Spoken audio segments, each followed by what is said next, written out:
जरा सोचिए, एक ऐसा प्राणी जिसके अंदर पूरी सृष्टि को खत्म कर देने वाला जहर हो, और फिर सोचिए कि उसी प्राणी को खुद महादेव अपने गले का हार बनाकर रखें।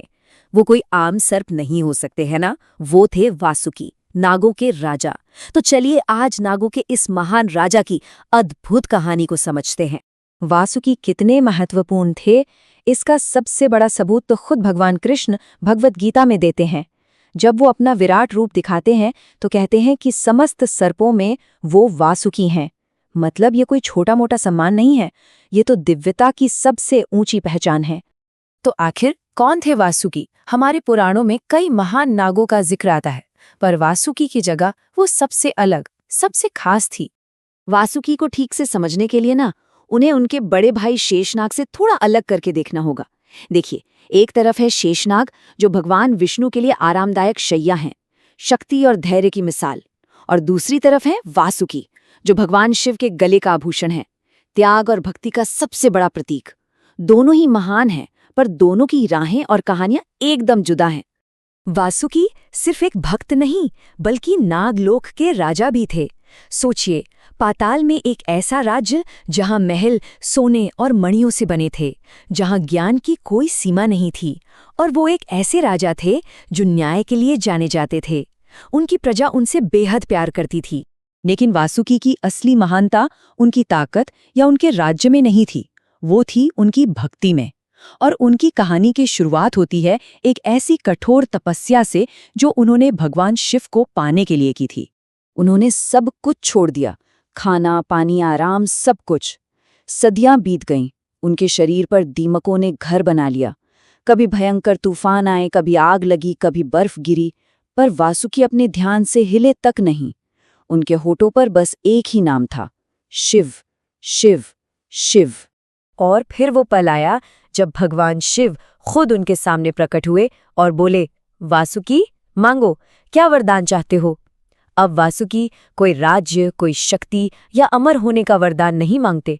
वो सिर्फ एक चीज मांगते हैं, हमेशा आपके पास, आपकी सेवा में रहने का सौभाग्य। और शिव ने उन्हें वो जगह दी जो किसी और को कभी नहीं मिली, अपने कंठ में, अपने सबसे करीब। पर कहानी यहाँ खत्म नहीं होती, बल्कि असली परीक्षा तो अब शुरू होने वाली थी। अब वासुकी को एक ऐसा बलिदान देना था जिसकी पीड़ा शायद मौत से भी कहीं ज्यादा थी। जब देवताओं और असुरों ने मिलकर अमरता के लिए समुद्र मंथन का फैसला किया, तो मंदराचल पर्वत को मथानी तो बना लिया, पर उसे घुमाने के लिए रस्सी कहाँ से लाएं? तब ब्रह्मा जी ने कहा, ये काम सिर्फ वासुकी कर सकते हैं। वासुकी जानते थे कि उनका शरीर इस मंथन में पिस जाएगा, फिर भी वो पूरी सृष्टि की भलाई के लिए रस्सी बनने को तैयार हो गए। मंथन शुरू हुआ और एक के बाद एक अद्भुत चीजें निकलने लगी। सब कुछ बढ़िया चल रहा था, पर तभी समुद्र से कुछ ऐसा निकला जिसने सबके होश उड़ा दिए। हलाहल, वो महाविष जो एक बूंद में ही पूरी सृष्टि को राख कर सकता था। देवता और असुर सब डर कर भागने लगे।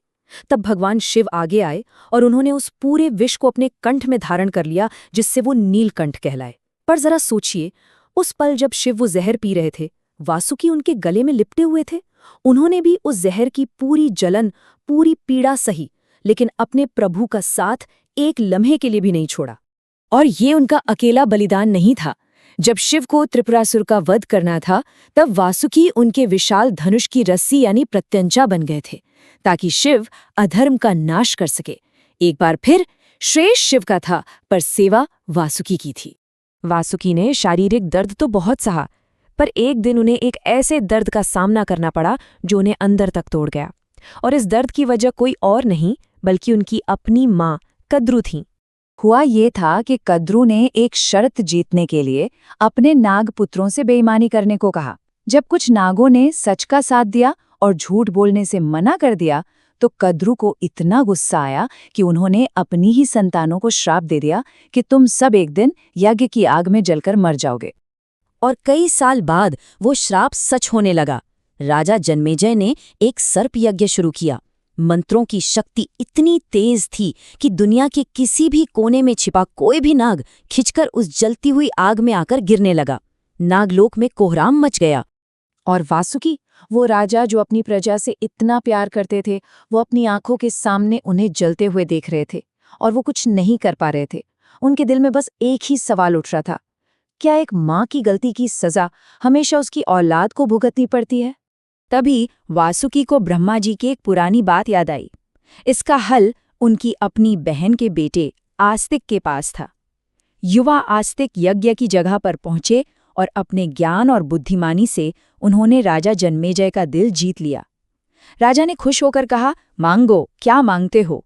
और आस्तिक ने बस एक ही चीज मांगी, इस यज्ञ को यहीं रोक दिया जाए। और इस तरह पूरी नाग जाति का विनाश होने से बच गया। वासुकी की कहानी सिर्फ एक कहानी नहीं है, ये त्याग और सेवा की एक ऐसी मिसाल है जो आज भी हमारी संस्कृति और परंपराओं में जिंदा है। महाभारत में भीम को 10,000 हाथियों की शक्ति देने वाले वासुकी ही थे। हर साल नागपंचमी पर हम उन्हीं की पूजा करते हैं और आज भी जब हम किसी भी शिवलिंग को देखते हैं तो उस पर लिपटा हुआ नाग हमें वासुकी के उसी निस्वार्थ समर्पण की याद दिलाता है।